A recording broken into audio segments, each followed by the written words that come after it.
Welcome to Module 3, Health Data Quality by Example. This module discusses data quality from the view of the current day COVID-19 pandemic. Being able to identify and use a high quality source of COVID-19 data is critical in being able to respond appropriately to such a crisis. Hospital and healthcare providers need reliable information in order to make the best decisions for caring for the sick while ensuring staff safety. Governments need access to high quality data in order to make the right legislative and economic decisions. And the general public need high quality data in order to understand how they can be affected and the rationale behind decisions that have been made on and for their benefit. So it may seem surprising that getting access to high quality data, both at local and global levels, is really quite challenging. This module will unpack this a little and show how the 8 dimensions of data quality can assist you in determining and using COVID-19 data.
The video you just watched showed how the same data can be interpreted and displayed differently.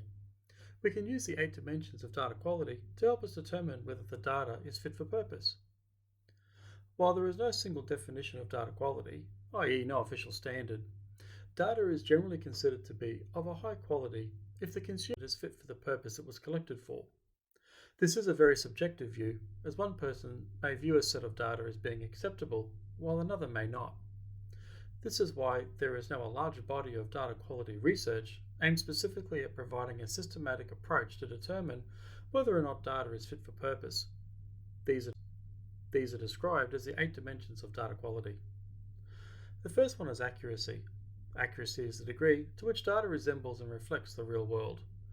Reporting on confirmed cases, recoveries, and deaths all need to be based on facts. Official medical records created by properly trained and certified health practitioners following established guidelines for recording and submission. The second dimension is availability and accessibility. This is the speed at which data is made available for use and the ease to which it can be obtained. If data is stored in such a way that it takes too long to gain access to, then this may lead to risks. A contributor data displayed is caused by delays in data reporting and differing times when collected data is made available. COVID-19 data recorded on paper forms will take far too long to ship around the world. That's just not practical. So the form-based data must be entered into some form of database. Once captured in the database, the data can be extracted in bulk and transmitted electronically to the relevant reporting agencies. The third dimension is completeness. This is the degree to which data matches its real-world object and covers the real-world object. Completeness may be an issue in COVID-19 data counting if the official medical records are only partially completed. For example, if a person is examined after death and found to have COVID-19 infection, was the death caused by COVID-19 or some other medical condition? The fourth dimension is consistency. This is the degree to which data is unique across multiple sources. We saw how consistency in reporting was an issue by reporting no new infections in a news story, but the COVID-19 data statistics table showed 1 infection for Queensland. We also saw how different official sources were all showing different numbers for the same period. On a micro level, you may see this within the hospital. For example, the patient administration system may show that there are 10 beds available, but a counter of the number of patients in another system may show a different number. The fifth dimension is currency. For data to remain useful, it must be up to date with any changes. Currency was also identified as an issue in the video, where we saw multiple examples of data being displayed on different websites for the same time period. The sixth dimension is reliability and credibility. Data is considered reliable if it can be traced back to its source, and that any calculations or changes, i.e. transformations, of data are visible. Some data can be validated against external reliable sources. When trying to determine which data source to use, this is a very important aspect to consider. For example, the World Health Organization would generally be considered to be the best source.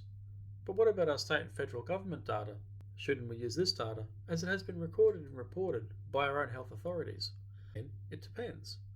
If you're an Australian government agency, you might not have a choice. It may be mandated that you have to use Australian data. But if you're needing broader data, i.e. regional, Asia Pacific or the Americas for example, then you might use the WHO data.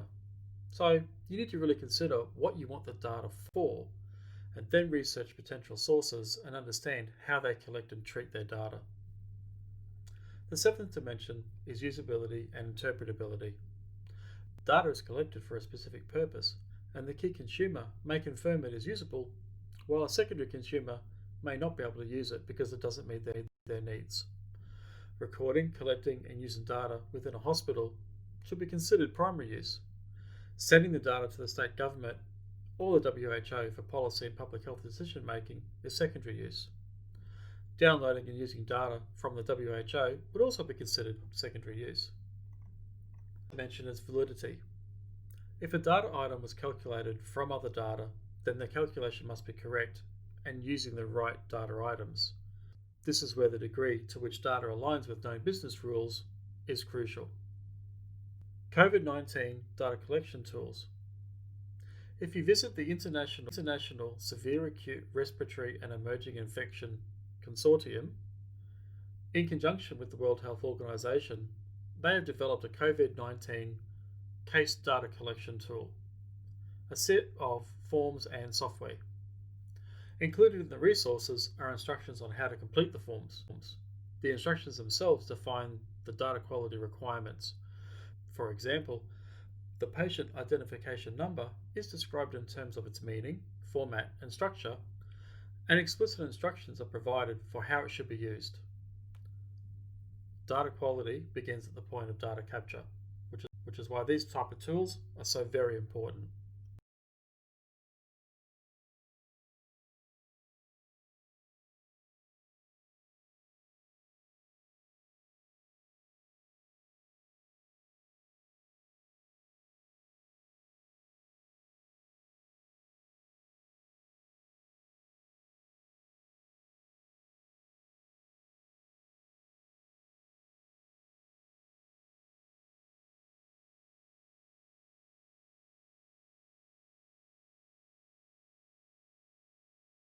We have just taken a look at the COVID-19 data using the dimensions of data quality, but we haven't yet defined what we mean by health data quality.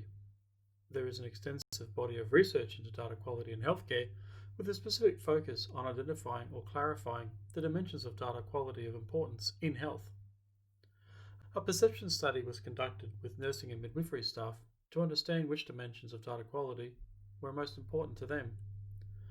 The top 3 dimensions were reported as accuracy, availability and accessibility, and reliability and credibility.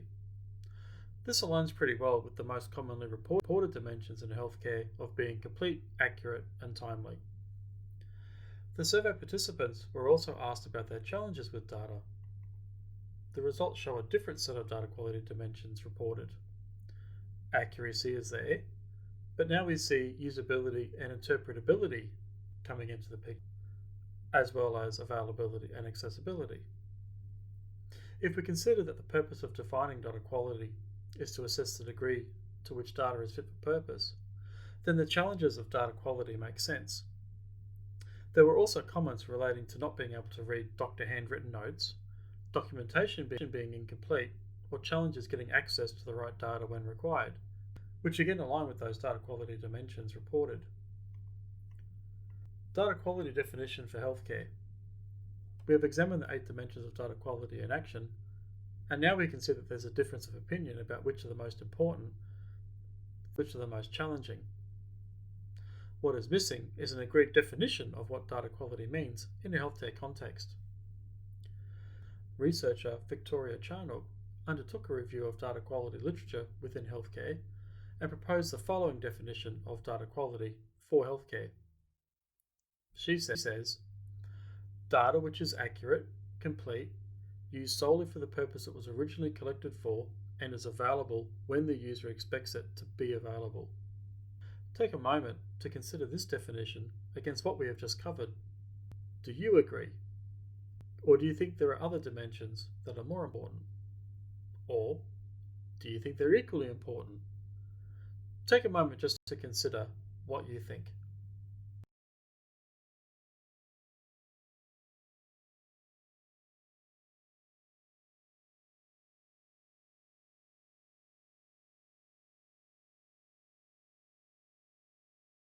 COVID-19 data is a really good example of fitness for use. A study conducted by ABC Australia into the accuracy of Australian COVID-19 data reporting focused on the accuracy of death reporting, using a number of data sources, including the Australian Bureau of Statistics. Average death statistics to Australian authorities were over or under reporting deaths. Over-reporting could indicate problems with the reliability of counting, and under-reporting could indicate inadequacies in the testing of COVID-19 patients. The study found that the reported death rate was only marginally inflated when compared to previous years, indicating that COVID-19 testing is picking up the majority of cases. The study does find some challenges in data reporting timeliness and access that make analysing death data challenging.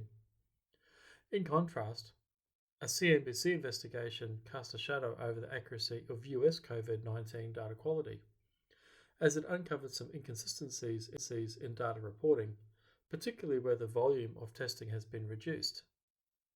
A reduction in testing should naturally equate to a proportionate decline in positive cases. For example, if you find 100 positive cases in 1,000 tests, then you'd expect to find 10 positive cases in 100 tests. Graphs depicting a decline in positive COVID-19 cases were published without being annotated to show the decrease in testing, giving the impression that COVID-19 case management was becoming more effective over time. This kind of misrepresentation of data leads to mistrust and confusion about accuracy and fitness for use.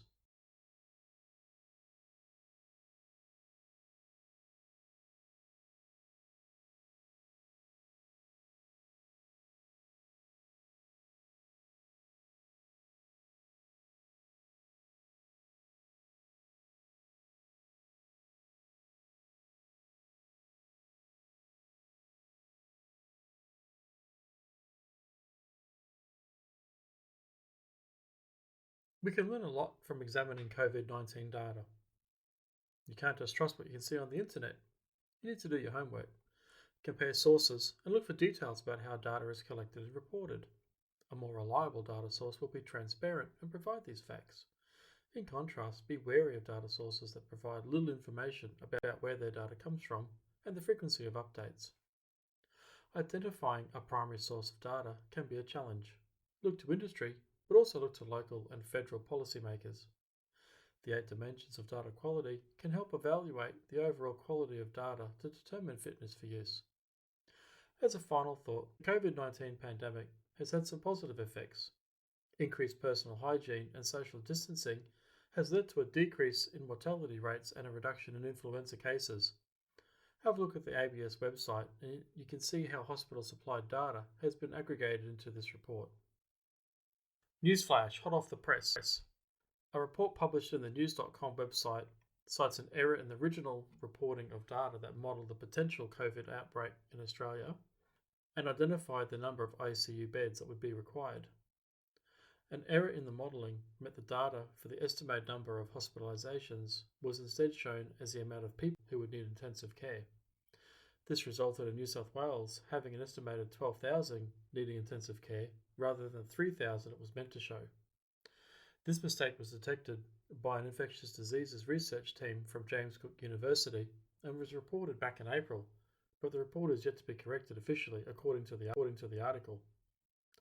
The data is always right. If you think the data looks wrong, say in a report, then it may be the way the data was interpreted that is incorrect. As is the case in this article above, their data has either been misinterpreted or misrepresented. The important mistake is significant as government policy was driven by these results.